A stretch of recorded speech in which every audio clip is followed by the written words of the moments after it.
The NCAA tournament. The wait is finally over, the brackets are ready, and the drama of March Madness is about to begin. Hello everyone, I'm Greg Gumbel, and this is the NCAA Championship Basketball Selection Show, brought to you by State Farm, the #1 auto insurer. Joining me at the anchor desk, as always, my partner Clark Kellogg. We're all set to show you the seedings and pairings, so get out your bracket sheet, get those pencils ready. Here are the basics. Of the 65 available tournament bids, 31 are automatically given to conference champions. The tournament committee hands out the remaining 34 bids on an at-large basis. An opening round game will take place on Tuesday night to narrow the field to 64 teams. But before we unveil the brackets for this season, here's a look at the final top 25 media poll of the season. There are a couple of major changes in the rankings as March Madness approaches. One team made a huge move in the poll. The Kentucky Wildcats jumped all the way from the number 19 spot to number 13. They're peaking at just the right time, Greg. This is exactly the way you want to be playing going into the tournament. Also, a new team has fought its way into the top 25. The Minnesota Golden Gopher break into the poll as the number 21 team. And that puts a cap on the final top 25 poll of the year. It's time to talk about the topic that has a lot of players and coaches holding their breath right now, the NCAA tournament bubble. These are the 10 teams that aren't worried as much about where they'll be playing as if they'll be playing.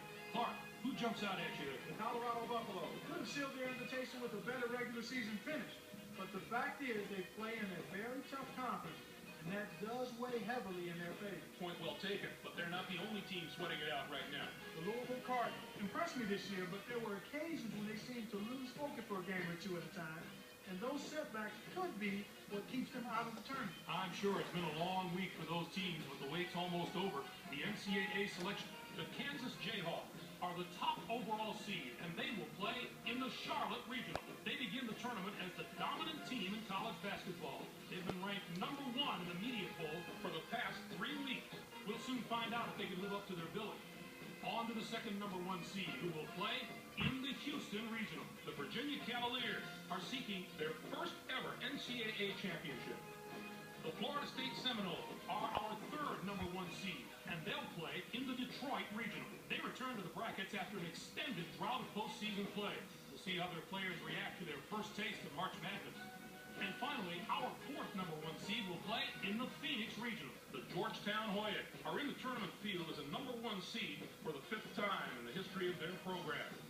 Now, here's how the brackets shape up based on where the #1 seeds have been assigned. In one national semifinal game, the winner of the Charlotte Regional will play the winner of... That's not accurate, so... First up, we take a look.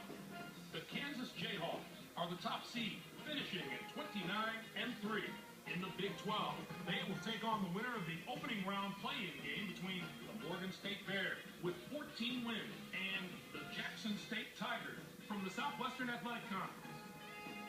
And now, the number 8 seed, the Houston Cougars, come into the tournament 6th in their conference during the regular season and were quarterfinalists in their conference tournament. They're going to play the number 9 seed, the San Diego State Aztecs, who came in first in their conference tournament, finishing at 23-9. The DePaul Blue Demons enter the field as the number 4 seed from Conference USA.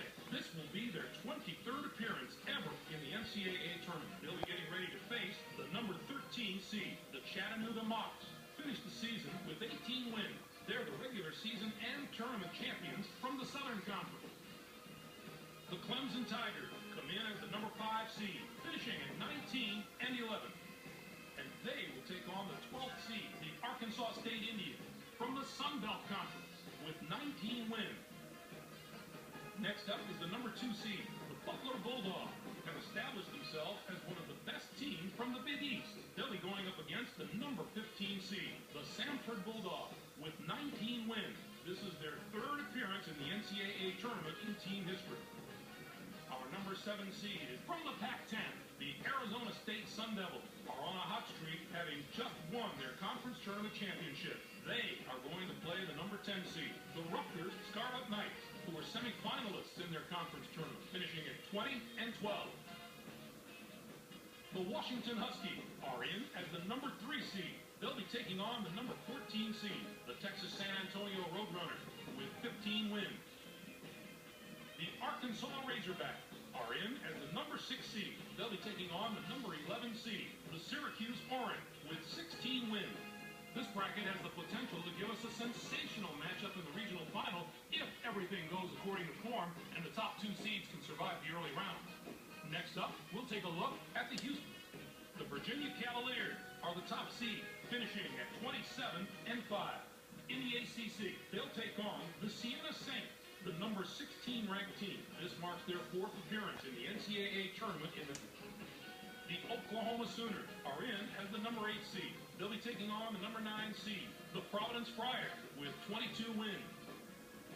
The Stanford Cardinals come in as the number 4 seed, finishing at 22-11.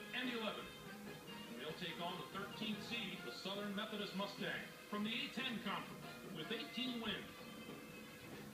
The Georgia Bulldogs enter the field as the number 5 seed from the Big 12. This marks their 10th appearance in the NCAA tournament in school history. They'll be getting ready to face the number 12 seed, the St. Joseph's Hawks. Finished the season with our number 2 seed is from the ACC. The North Carolina Tar Heels were rewarded for their outstanding play this season with an at-large bid and a ticket to the big dance. They're going to play the number 15 seed, the Blue Devils of Central Connecticut State, who came in first in their conference tournament. Next up is the number 7 seed. The George Mason Patriots are the regular season champions from the Colonial Athletic Association. They'll be going up against the number 10 seed, the Louisville Cardinals, with 17 wins. They return once more to the very familiar. The Michigan State Spartans are in as the number 3 seed. They'll be taking on the number 14 seed, the Wofford Terriers, with 21 wins. And now the number 6 seed, the West Virginia Mountaineers, come into the tournament on the strength of a 3rd place finish in their conference regular season and finish 2nd in their conference tournament. They are going to play the number 11 seed, the California Golden Bears, who finished 2nd. It's the first question every selection Sunday: which is the toughest bracket? Well, this bracket looks to me like it wins that prize this year. Not only are the top seeds strong, the lower seeds can be dangerous as well. On to our... The Florida State Seminoles are the top seed, finishing at 29-5. In Conference USA, they'll take on the Midshipmen of Navy, the number 16 ranked team. This is their 12th appearance all-time in the NCAA. Our number 8 seed is from the Big East. The Marquette Golden Eagles were rewarded for their outstanding play this season with an at-large bid and a ticket to the Big Dance. They're going to play the number 9 seed, the Fresno State Bulldogs, who finished 2nd in their conference tournament, finishing at 24-7. The Aggies of Texas A&M enter the field as the number 4 seed from the SEC. This is their 9th appearance in the NCAA tournament in team history. They'll be getting ready to face the number 13 seed. The New Orleans Privateers finished the season with 19 wins. They're the regular season and tournament champions from the Big South. The UNLV Runnin' Rebels are in as the number 5 seed. They'll be taking on the number 12 seed, the Jaguars from IUPUI, with 23 wins. The Tennessee Volunteers are in as the number 2 seed. They'll be taking on the number 15 seed, the Flames of Illinois Chicago, with 16 wins. Next up is the number 7 seed. The North Carolina State Wolfpack have established themselves as one of the best teams from the Big East. They'll be going up against the number 10 seed, the Texas Tech Red Raiders, with 17 wins. This will be their 14th appearance. And now the number 3 seed, the Connecticut Huskies, come into the tournament after finishing we cast it forward, Tim. The Mississippi State Bulldogs come in as the number 6 seed, finishing at 21-10. And they take on the 11th seed, the Charlotte 49ers, from the Colonial Athletic Association, with 24 wins. I think this could wind up being the bracket that brings us this year's Cinderella story.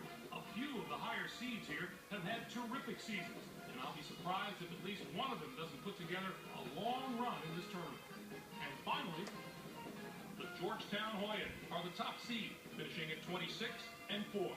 In the Big East, they'll take on the Bowling Green Falcons, the number 16 ranked team. This will be their 5th appearance ever in the NCAA tournament. Next up is the number 8 seed. The UCLA Bruins have established themselves as one of the best teams from the Pac-10. They'll be going up against the number 9 seed, the Arizona Wildcats, with 18 wins. The Kentucky Wildcats are in as the number 4 seed. Kentucky won the SEC tournament. On the number 13 seed, the Northwestern State Demons, with 16 wins. The Minnesota Golden Gophers come in as the number 5 seed, finishing at 24-8. And They will take on the 12th seed, the Pepperdine Wave, from the West Coast Conference with 21 wins. The Duke Blue Devils enter the field as the number 2 seed from the ACC. It's yet another appearance in the brackets for a school that's no stranger to the NCAA tournament. They'll be getting ready to face the number 15 seed, the Delaware Blue Hens, finished the season with 21 wins.